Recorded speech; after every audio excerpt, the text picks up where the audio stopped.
السلام علیکم ناظرین گرامی، آپ دیکھ رہے ہیں ہمارا چینل مفتی محمد مجتبیٰ۔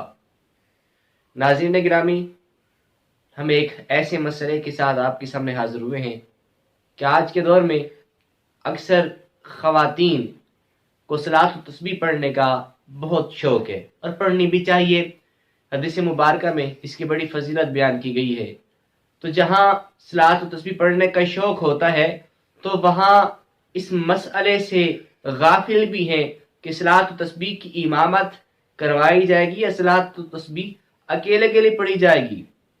اگر کوئی چاہتا ہے کہ ہم صلاۃ و تسبیح پڑھوائیں تو اس کے لیے کیا کرتے ہیں؟ اعلان کرواتے ہیں۔ بھابھی کو فون کیا، خالہ کو فون کیا، تائی کو فون کیا، پھپھو کو فون کیا، جی آج ہمارے گھر صلاۃ و تسبیح پڑھائی جائے گی، ایک عالمہ حافظہ قاریہ صاحبہ ہمارے پاس فلاں ادارے سے آ رہی ہیں اور وہ صلاۃ و تسبیح کی امامت کروائیں گی۔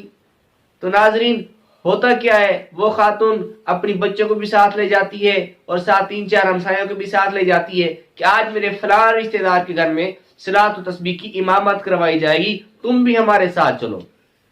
سب اکٹھے ہو جاتے ہیں گھر میں، تو خاتون جو امامت کرواتی ہے وہ بیچ میں ٹھہرتی ہے اور وہ تیسرا کلمہ اونچی آواز سے پڑھتی ہے تاکہ پیچھے والی بھی اپنی تعداد کو پورا کر لے۔ تو اس طرح نماز پڑھنے کا کیا حکم ہے؟ ناظرین گرامی، خواتین کے لیے صلاۃ و تسبیح کی امامت کروانا مکروہ تحریمی ہے۔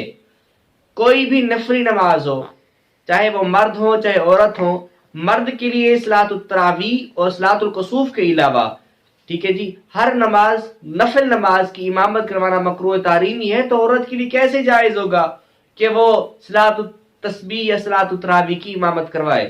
تو صلاۃ التسبیح کی امامت مکروہ تحریمی ہے۔ اگر خواتین ایسا کرتی ہیں تو ان کو چاہیے کہ وہ صلاۃ التسبیح کی امامت نہ کروائیں، بلکہ الگ الگ پڑھ لیں، اکیلے پڑھ لیں۔